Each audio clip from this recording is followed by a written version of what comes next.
Tolelo. Tolelo.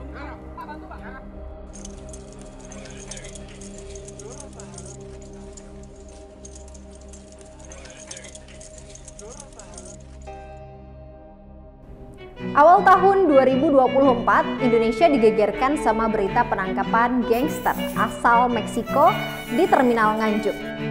Ini antara heran sama ngakak sih ya, kok bisa-bisanya ada gangster Meksiko ditangkap di Terminal Nganjuk.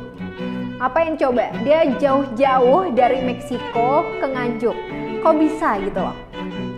Bersama saya Anggi Puspariana, jurnalis Kompas.com. Jadi, gini ceritanya. Jadi, gangster yang saya mau omongin ini tuh namanya Siqueiros Valdez Roberto. Usianya 27 tahun. Ia berkeluarga negaraan Meksiko. Kenapa dia ditangkap di Nganjuk? Jadi, Roberto ini terlibat aksi perampokan dan penembakan seorang warga negara Turkiye bernama Turan Mehmet di Bali. Setelah menembak, dia ini sebenarnya mau melarikan diri ke Surabaya. Tapi Roberto akhirnya bisa dibekuk waktu masih berada di Terminal Nganjuk, Jawa Timur. Oh ya, dalam menjalankan aksinya ini, Roberto nggak sendirian. Dia juga dibantu sama 3 anak buahnya yang bernama Aramburo Contreras Jose Alfonso yang berusia 32 tahun, Mayor Queen Escobedo Juan Antonio 24 tahun, dan Deras Gonzales Victor Eduardo yang berusia 36 tahun. Untuk diketahui, baik korban sama pelaku ini sama-sama saling nggak kenal ya. Dari catatan perlintasan imigrasi, Turan Mehmet ini masuk ke Bali pada 7 Desember 2023 menggunakan visa on arrival sebagai wisatawan untuk berlibur.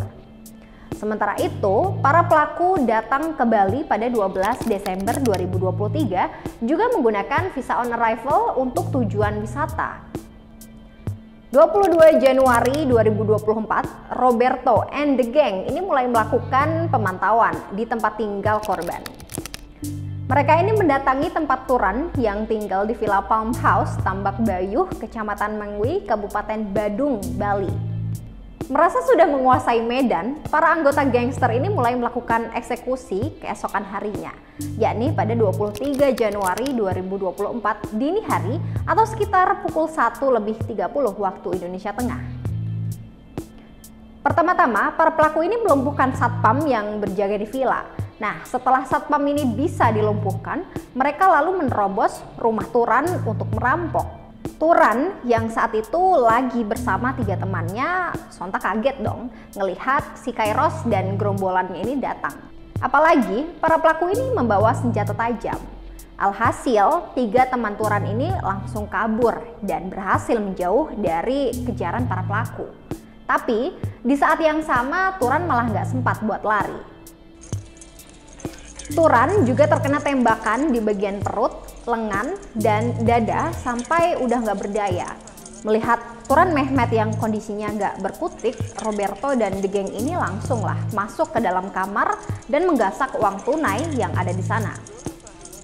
Mereka setidaknya mengambil uang 30 juta rupiah dan 4.000 dolar Amerika Serikat atau 62 juta rupiah yang ternyata merupakan milik adik korban bernama Turan Muhammad Enes. Gak cuma ngambil uang, pelaku ternyata juga mengambil ponsel milik satpam villa yang tadi udah diserang duluan.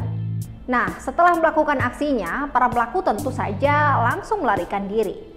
Keempat orang ini pada awalnya memilih bersembunyi di rumah sewaan di Jalan Jempiring, Desa Ungasan, Kecamatan Kuta Selatan, Badung, Bali. Ya, sekitar 1 jaman lah kalau dari lokasi villanya.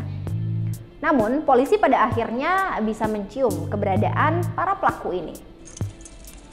Dari hasil penyelidikan melalui jejak digital, IT, hingga CCTV, anak buah Roberto ini pun dibekuk polisi di rumah sewaan mereka 4 hari setelah kejadian, atau tepatnya pada 27 Januari 2024. Waktu proses penangkapan itu, 2 anak buah Roberto ini tuh ditangkap waktu sedang berada di dalam rumah.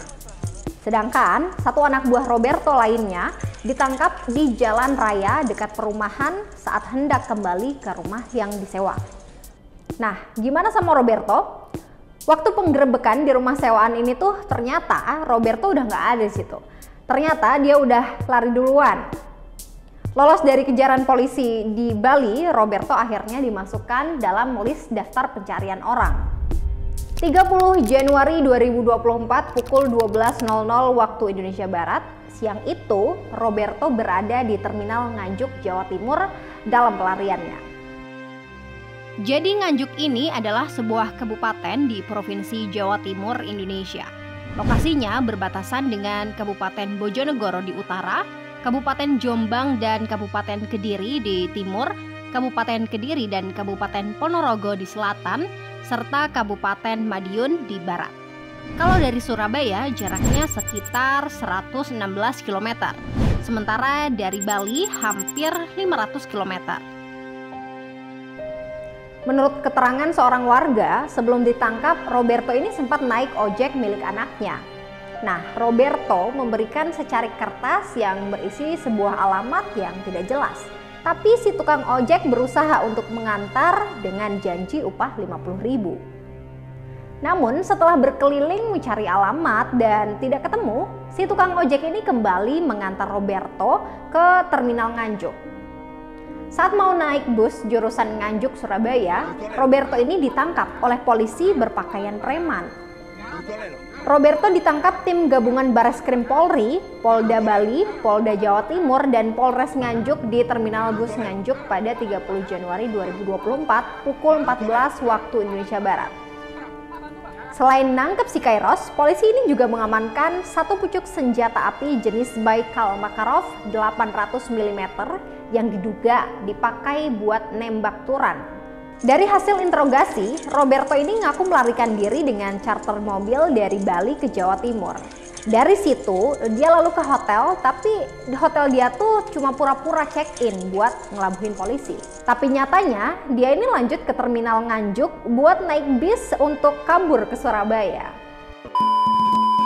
Eits, tarik napas dulu sebelum ceritanya dilanjutin. Cuma mau bilang makasih buat kamu yang udah ngikutin episode-episode di Jadi Gini Ceritanya. Buat yang belum subscribe, jangan lupa. Biar gak ketinggalan cerita baru, nyalain juga loncengnya. Terminal Nganjuk menjadi akhir pelarian dari gangster asal Meksiko itu di Indonesia.